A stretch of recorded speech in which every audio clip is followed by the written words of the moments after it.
جو شخص اپنے اعمال کو سنوار لیتا ہے اللہ تعالیٰ اس کے حالات کو سنوار دیتے ہیں۔ ہم اس کوشش میں لگے ہوئے ہیں کہ حالات پہلے سنوریں پھر اعمال سنواریں۔ آپ بات کریں دوست سے، بھئی آپ مسجد میں نظر نہیں آتے، کچھ کاروباری حالات ٹھیک نہیں، ٹھیک ہو گئے تو میں مسجد میں آؤں گا۔ یعنی ہم چاہتے ہیں حالات پہلے ٹھیک ہوں، اعمال بعد میں ٹھیک ہوں گے۔ کیسے ترتیب الٹ سکتے ہیں ہم؟ چنانچہ جسے دیکھیے وہ اسی کوشش میں لگا ہوا ہے کہ پہلے حالات ٹھیک ہوں، بعد میں اعمال ٹھیک کریں گے۔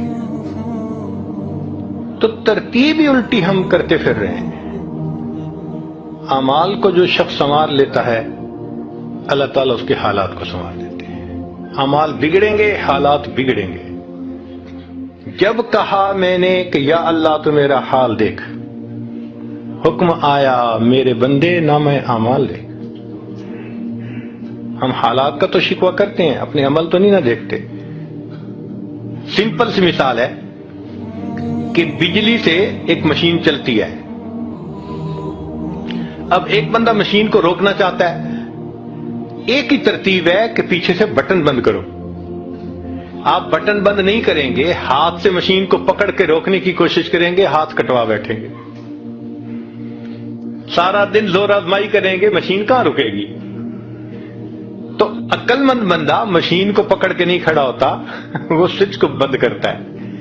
حالات کا سوئچ اللہ رب العزت کے ہاتھ میں ہے۔ تو ادھر رجوع کرنے کی بجائے کہ اللہ حالات کو ٹھیک کر دیجئے، ہم حالات کی مشین کے ساتھ کشتی کر رہے ہیں۔ کون ہمیں عقل مند کہے؟ تو پہلی بات، جو شخص اپنے اعمال کو ٹھیک کر لیتا ہے اللہ رب العزت اس کے حالات کو ٹھیک کر دیتے ہیں۔ دوسری بات، جو شخص اپنی آخرت کو سنوار لیتا ہے اللہ تعالیٰ اس کی دنیا کو سنوار دیتے ہیں۔ ہم پھر الٹے چاہتے ہیں کہ پہلے دنیا سنورے پھر ہم آخرت سنواریں گے۔ یہاں پھر ہم غلطی کرتے ہیں، دن رات دنیا سنوارنے میں لگے ہوئے ہیں۔ پزل بنی ہوئی ہے، ایک حصہ جوڑتے ہیں تو دوسرا ٹوٹتا ہے، وہ توڑتے ہیں تو پہلا ٹوٹتا ہے۔ ہر بندہ لگا ہوا ہے اسی کوشش میں۔ تو اللہ رب العزت کے ہاں ترتیب یہ ہے۔ اس کی مثال اگر دیکھنی ہو، صحابہ رضی اللہ عنہ کی مبارک زندگی کو دیکھیے۔ انہوں نے اپنی آخرت کو سنوارا، اللہ نے اس کے نتیجے میں ان کی دنیا کو سنوار دیا۔